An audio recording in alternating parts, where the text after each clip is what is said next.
Hello and welcome to the Thursday, November 13th, 2025 edition of the SANS Internet Storm Center's Stormcast. My name is Johannes Ulrich, recording today from Jacksonville, Florida. And this episode is brought to you by the SANS.edu Graduate Certificate Program in Cybersecurity Engineering. Earlier this week, the OWASP Foundation did release a release candidate for its 2025 edition of its Top 10 Web Application Vulnerability list. This is, of course, always important given that there are some compliance programs that refer to the OWASP Top 10, but also a lot of application security programs use them sort of as a guideline. There are, well, in some ways, sadly, not a lot of changes. So really, a lot of the old vulnerabilities are still important, like, the good old things like injection and cryptographic failure, insecure design, broken access control. They changed the order a little bit, but they're still part of the OWASP Top 10. Now, they did merge server-side request forgery into broken access control, which makes perfect sense because, well, server-side request forgery really takes advantage of some of the insufficient access control that's sort of built around some of the trust relationships between internal applications.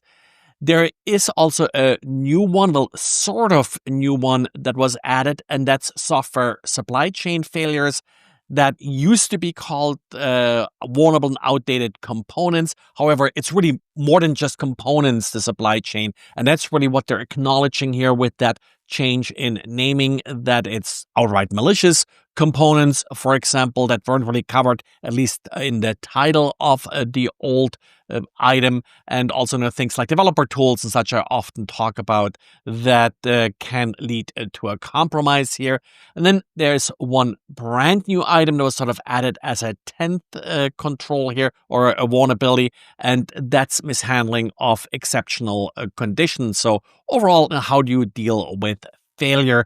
Also often a problem, like if systems don't respond and such, if systems are left in an inconsistent state, that can often then be exploited. So take a look at it. Like I said, this is a release candidate at this point. It's not the final list. So some things may change a little bit until it is being finalized. But I would assume that overall it's pretty much going to be the final list, what you're having here published at this time.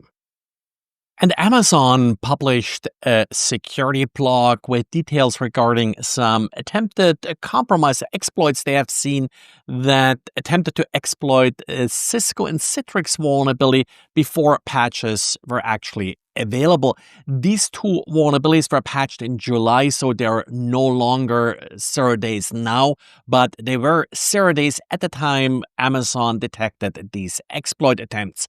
Luckily for Amazon, it only hit one of their honeypots, so that made it a little bit less of an incident for them. But overall, I think the big lesson to take away from this is, number one, your secure devices, like your firewalls, like your SLVPNs, are one of the primary ways how attackers are entering networks these days. And it's really competing with sort of good old phishing and such, actually, according to some numbers, even exceeding the number of compromises that are caused by someone actually clicking on an attachment. Secondly, whenever you do see a vulnerability like this and patch in particular in an edge device where you don't have a lot of additional redundancy and diversity here to protect the device, well, double check that it hasn't already been compromised. That's probably one of the biggest misses here, that users just apply patches, don't check for compromise, and then the attacker is just coming back and retaking over the device.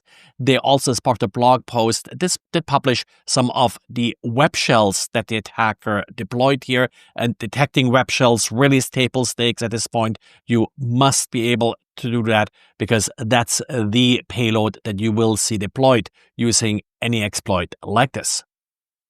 And while I'm mentioning this, there was also a new vulnerability that Citrix patched in NetScaler this week. Doesn't look that severe. There's a write-up about it from Watchtower that explains a little bit what it's about, but exploitability appears to be low for this particular vulnerability.